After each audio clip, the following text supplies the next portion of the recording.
Hello everyone, it is I, Fable, your new best friend. I'm reacting to some more Trench Crusade. I think I've done this one with Mech, but to be honest, I don't remember anything, so let's Just go. against the minions of hell, strange visions torment the faithful across the globe. Hmm. Men and women touched by heaven are granted visions, and revelations are made by the messengers of God. Sisters of the holy orders are marked by stigmata and take up sword and cross as instructed by the angels. I wonder if that's a Those good or who have bad thing. transgressed seek to atone for their sins by taking as many followers of the devil with them to the afterlife as they can. So they come, the mad and the maimed, the God touched and the guilt ridden, all gathering around prophets and prophetesses, forming trench Prophetesses. pilgrim processions, disorganized groups which arm themselves and follow the prophets of the Lord unto the front lines. They fight with unrivaled zeal, throwing Hmm. themselves against the heretics and arming themselves with anything that they can get their hands on, from the oldest muskets to scourges and Molotov cocktails. Pilgrims are not officially sanctioned by the Holy See, but the Makes Church still sense. blesses the crusade of the faithful. Thus, the pilgrim processions are a common sight on the battlefields, often charging across no man's land in suicidal assaults against the Aye. heretics, directed by the visions of the prophets and prophetesses who lead them, and urged on by the whips of castigators who are charged with instilling the fear of God in their troops. The bulk of the pilgrims are men and women with little military training, but when they don the iron capirote of the trench pilgrim, they can face even a demon from the deepest bulges of hell unflinchingly. That's insane, Nor is actually. that necessarily an end to their mission. Sometimes, the seventh Metachrist will deem a fallen pilgrim worthy and bring them back as a martyr penitent, warriors halfway between heaven and earth, able to fight once more and feel no pain from bullet or bayonet thrust. Hmm. Rarer and more dangerous are the stigmatic nuns, holy sisters who manifest wounds to match those of the third Metachrist whom the nuns venerate. They excel in close quarters combat, for each bleeding wound that they suffer makes them stronger, not weaker, as their devotions to suffering as their Lord once did give them endurance and strength not found on mere common mortals. Jesus Armed with Christ. swords and pistols, they cross no man's land heedless of any danger, praying to sustain wounds for the Redeemer, which in turn will transform them into the very vengeance of the Lord. In front of the trench pilgrims are driven by the ecclesiastic prisoners, either captured enemies of the true faith forced to make a final act of contrition or volunteer sinners seeking redemption. Each is strapped with high explosives, which are detonated once they hit enemy lines.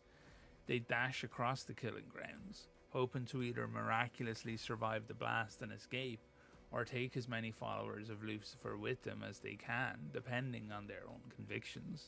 That's kind of The most insane. puissant of pilgrim processions will be accompanied by a shrine anchorite, a metal behemoth some 12 feet tall, a living altar of war almost completely immune to any damage. The interior of the anchorite is covered in spikes and barbed hooks, so that the monk who Hmm. controls this colossus is in a constant state of torment, rejoicing in the pain, so that they can suffer as their lord once did. In Kind of combat, weird. they wield adamantine Catherine wheels of massive proportions, which they use to crush the sinners and heretics into a pulp, and then they string them upon the wheel as a warning to others. There is bewildering number and variety of trench pilgrim processions. The penitents of pious revenge swear in the name of Saint Olga and use flamethrowers, burning grenades, and incendiary ammunition to assail the heretics. The pilgrims of the Iron Path follow Saint Rita of Cascia, and they go to battle with hammers, mauls, maces, and cudgels, and hammer nails into their heads in the memory of the saint that they venerate. The Theban Legion of Rome carries the heads of the heretics upon their standards in the memory of their patron, Saint Maurice. They fight with swords and other blades, competing with each other for the number of heretic heads they can amass. Trench pilgrims of the profession of the Sacred Affliction are known for their zeal for close quarters combat, their armour decorated with icons and shields adorned with the depictions of the saints. which, despite appearances, can withstand machine gun bullets and the millstones they carry in order to tie them around the necks of sinners before Not gonna lie though, these Trench Pilgrims are kind of hardcore, guys. Jesus. they suffocate them in the mud and the blood of no man's land. Shrine anchorites are metal behemoths, Holy some 12 to shit. 15 feet tall, a living altar of war almost completely immune to any damage, with a diesel Almost? engine belching smoke and trumpets echoing with prayer.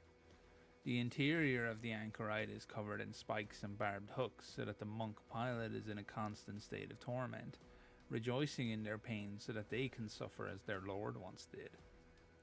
The exterior is festooned with icons, holy relics, and devotional prayer scrolls, each according to the traditions of the pilgrim sect that the anchorite serves. I The don't first even. anchorites were built a long time ago in the fortress monastery of Velahrad of Greater Moravia.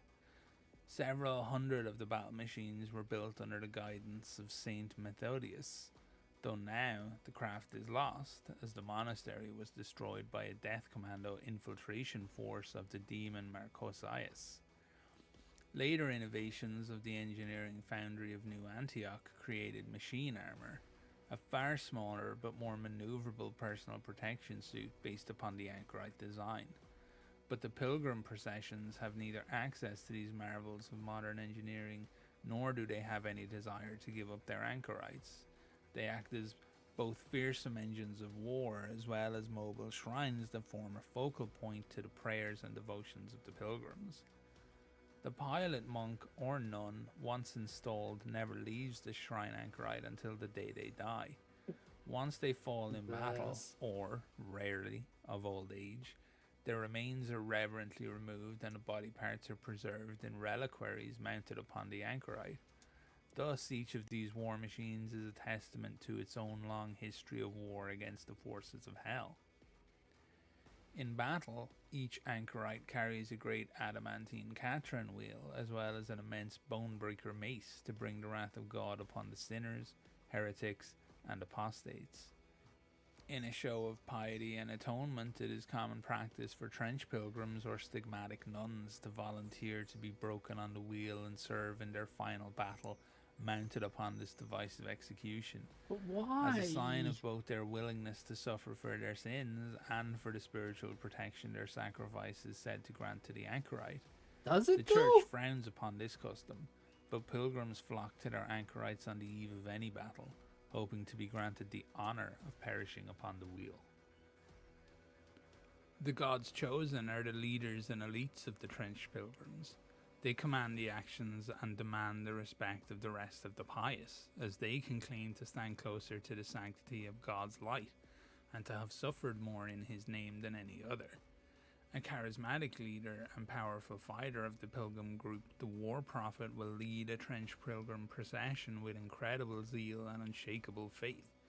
They have been touched by revelation and are driven by visions of Armageddon, and their preaching and prophecies drive the pilgrimage from one battlefield to the next as they seek to thwart the forces of Satan and seek martyrdom in combat.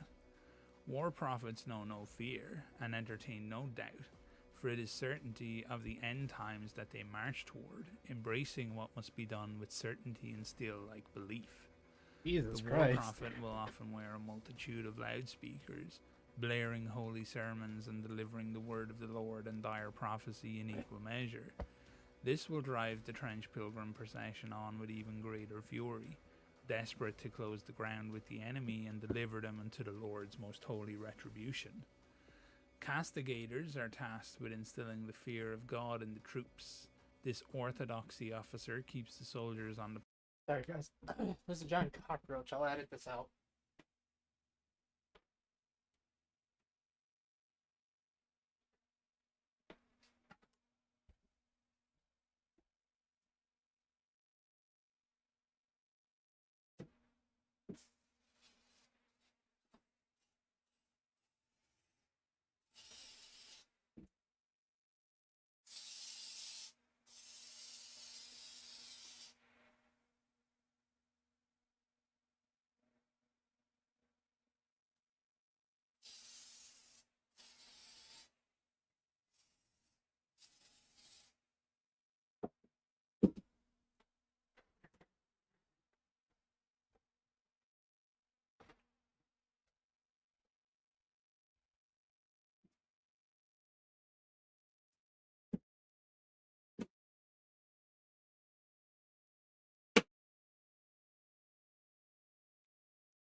Sorry about that. I had to kill a roach. It was gross. I'm gonna edit that out though, so don't worry. Path of righteousness and punishes those who transgress.